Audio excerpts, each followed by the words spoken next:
Ashamaa harka fuunee kabajamtootaaf hordoftoota maatiiwwan chaanaalii Boonee Shawuu jalatti argamtan nagaa fi araarri waaqayyoo lafaaf bakka isin jirtanitti isiniif haa baay'atu jecha akkam jirtu nagaa keessanii an obboleettiin keessan Booneen baay'ee tokko nagaa kooti isaa madda nagaa keenyaa ta'e waaqayyo guddaa haa eebbifamu isiniin jedha.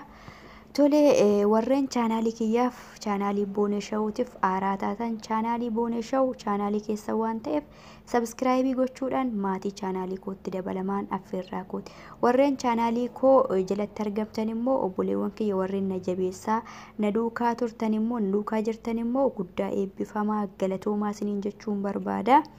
Tole har'a gaafii namoonni baay'een karaa keessatiin akkasuma karaa koomentiitiin waa'ee rifeensa irratti na gaafattanii gaafii keessan isiniif deebisuudhaaf dhiyaadheetiin jira jechuudha. Yeroo baay'ee karaa keessatiinis karaa koomentiitiinis gaafii na gaafattanii jirtu jechuudha obboleewwan kiyya. Gaafii kiyya akkasiin na gaafattaniin immoo ariifadhee isiniif deebisuu dhiisuu kootiif dhiifamaa isin gaafadha.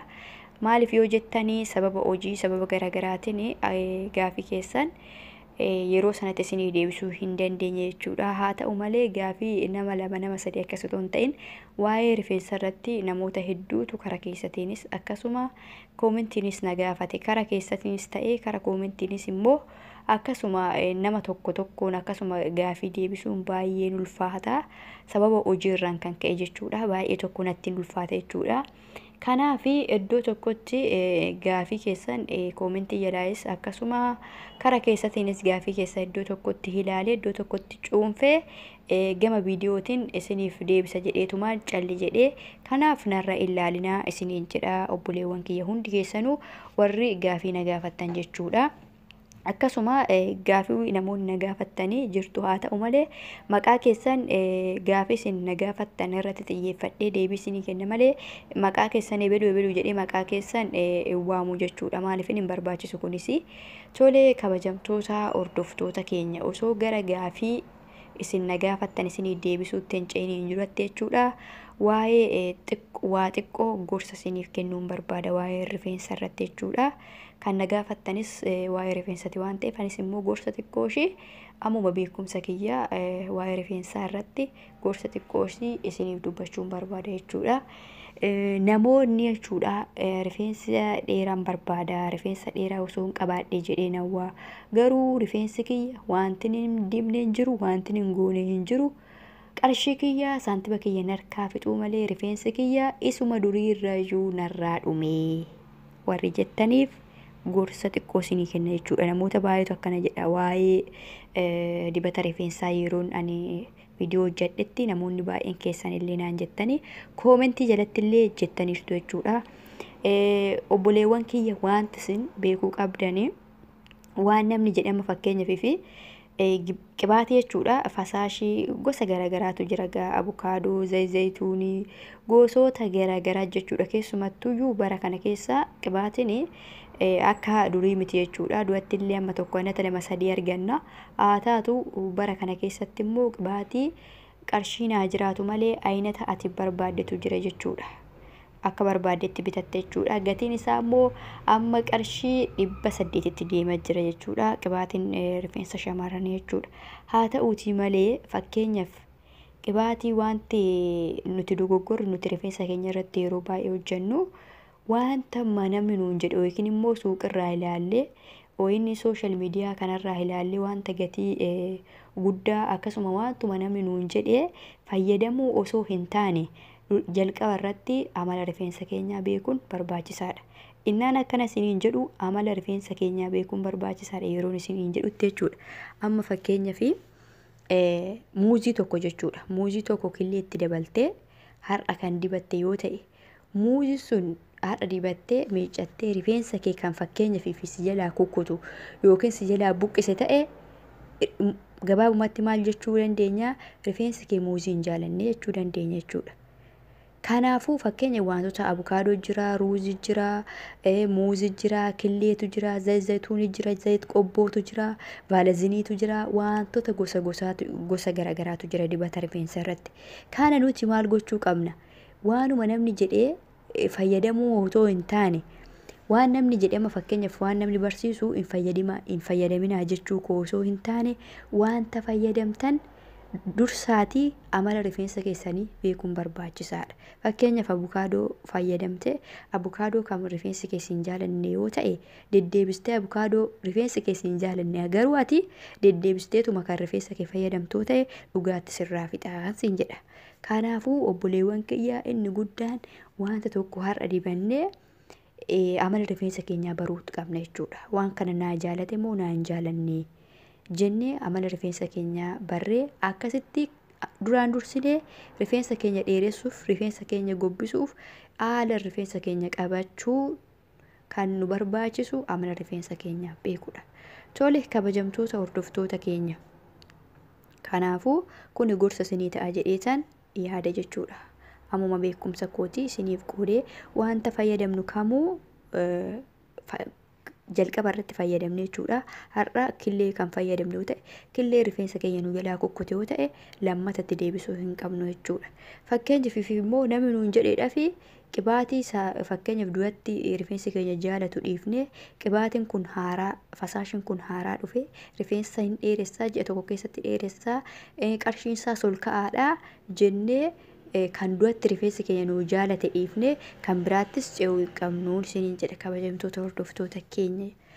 Inni kan biraa gaafin isin na gaafattan jechuudha.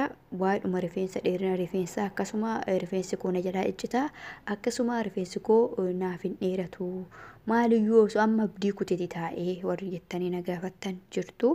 Waan beekturraa nuu qoodi warri naan jettan jirtu jechuudha. Akkasuma rifeensi koo fuula duraan hin dhume kan jettan jirtu. Harki caalan keessan jechuudha. Namoonni keessan na gaafattan isinuun beektu jechuudha. Namoonni keessan na gaafattan maqaa keessan dha'uu osoo hin taane isinuun beektu waan ta'eef viidiyoo kanarratti deebiin argattu jechuudha. Irra caalan namaa rifeensi koo furufurii na rakkisee kan jettan.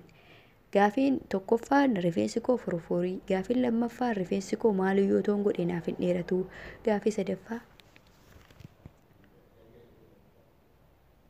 gaafii sadaffaa rifeensa fuula duraan dhume kan jettee na gaafatte immoo rifeensa fuula duraan dhume jechuudha. Waanuma ani viidiyoo hojjedhu gaafii na gaafattu jechuudha kabajame.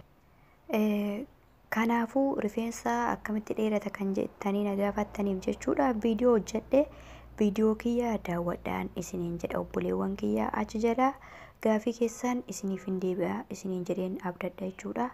Inni kaan immoo lammaffaa irratti immoo akkamitti rifeensa fuula duraan nu jalaa dhume deeffachuu dandeenya kan jettanii fi viidiyoo hojjedhe jechuudha. Viidiyoo kiyya hojjedhe viidiyoo sana gara godaatti jechuudha. Gadi bu'aatii viidiyoo sana jalaa hin argattun isiniin jedha. Inni kan biraa immoo jechuudha rifeensa paarmii dibame paarmii dibame in jajjabaataa maal goonee akka inni lallaafuu gochuu dandeenya kan jettaniif jechuudha. Yoo isinii mijate jechuudha baalazinii itti deddeebisaa jechuudha. Baalazinii rifeensa keessan kan fayyadamtan yoo ta'e rifeensa paarmii dibdanii rifeensi keessan in jajjabaatas iyyaa asnatti fakkaata jechuudha. Ani garuu paarmii guyyaa tokko qofa fayyadame garuu haa ta'u malee isa yaa'u kanallee namoota baay'ee irratti hin dhagaye garuu kiyya ni jajjabaate jechuudha. Haa ta'u malee osoo walirraa hin kutin jechuudha ji'a tokkoof deddeebisee akkuma qibaatii fasaashitti jechuudha baalazinii dibadhe jechuudha. Rifeensi kiyya kan jajjabaaturraa xiqqoo naaf fooyya'ee gara naalaafutti dhufeetiin jira jechuudha. Kanaafuu rifeensa keessa yeroo baay'ee paarmii hin dibinaan isiniin jedha obboleewwan kiyya. Paarmii dibuun rifeensa keenya nu jalaa miidhaa nu jalaa kukkutaa akkasuma rifeensi keenya illee akka jabaatu godha jechuudha. Kabajamtoota hordoftoota kiyya gaafii baay'ee namoonni baay'een immoo ammas na gaafattanii furufurii na gaafatan jechuudha. Kabajamtoota hordoftoota keenya furufurii wanti isin ittiin balleessitan jechuudha. Wantoota lamaadha jechuudha. Innis maalinni yoo jettanii kan na gaafattan taate namni talbaa hin beekne hin jiru jechuudha. Talbaa biyyatti namni hin beekne hin jiru jechuudha. Namoonni baay'een illee rifeensa dheerina rifeensatiif akkasuma rifeensa jabaatuuf namoonni baay'een affeelanii hin fayyadamu jechuudha. Akkasuma furufuriidhaafis illee gahee guddaa qaba jechuudha. Talbaani maal gochuu qabdu? Talbaa fal'aana shorbaa 2 in affeeltu jechuudha. Talbaa idda affeeltanii bishaan isaa keessaa baafattu jechuudha. Midhaan isaa osoo hin ta'in bishaan isaa edda keessaa baafattanii abidda irratti affeeltudha. Akka immoo bishaan itti naqxanii hin fayyadamne jechuudha. Abidda irratti erga affeeltanii jettanii talbaa kana bishaan isaa keessaa ni baafattu. Erga bishaan isaa keessaa baafattaniin boodatte jechuudha. Loomii gimmaasha itti cuunfitanii hanga foroforiin isinirraa badutti deddeebistanii ittiin miiccattu jechuudha. Foroforii waan jedhamu tokkoyyuu ofirratti hin argitan jechuudha obboleewwan kiyya. Irra caalafii fi namoonni baay'een kan na gaafattan keessan waa'ee foroforii irratti viidiyoo nu hojjedhu waan jettaniif asumaan sagaleedhaan isiniif deebisa jechuudha gaafii keessan. Kanaafuu talbaa bishaan affeeltanii bishaan isaa keessaa baafattanii loomii gimmaasha itti cuunfitanii amma gaafa foroforiin isinirraa baduutti fayyadamtuun isiniin jedha. Hammam ofirra tursiifne yoo jettan immoo waan tokko rakkoo hin qabu. Talbaan akkasuma loomiin waan tokko rakkoo hin qabu. Sa'aatii 2 ofirra tursiiftan 3 ofirra tursiiftan garuu ittiin hin bulinaa malee waa tokko rakkoo hin qabu isiniin jedha obboleewwan kiyya. Kan immoo isa kaanii viidiyoo hojjedhe waan ta'eef viidiyoo keessatti akkamitti rifeensa fuula duraan nu jalaa dhume deeffachuu dandeenya kan jedhu viidiyoo hojjedhe. Maaltu rifeensa fuula duraan nu jalaa fixa kan jedhu viidiyoo hojjedhe. Rifeensa keenya akkamitti dheeressuu dandeenya kan jedhu hojjedheetiin jira jechuudha. Viidiyoo kiyya keessa deematiiti hordofaa isiniin jedha. Qabxiidhaan wanti inni akka gaafitti isiniif deebisuuf dhufe isa kanaadha jechuudha. Akkamitti paarmii kan jedhuu fi akkasuma waa'ee foroforii kanarratti xiyyeeffadheen isiniif dhufe malee inni kaan viidiyoo kiyya keessa jira. Kabajamtoota hordoftoota kiyya wanta isiniin galle wanta gaafii isinitti ta'e ammas na gaafadhaan isiniin jedha. Ammaa kan isin wajjin ture ani Booneeshaw. Nagaan Waaqayyoo isin waliin haa ta'u. Amma viidiyoo biraatiin walitti deebinutti baay baay.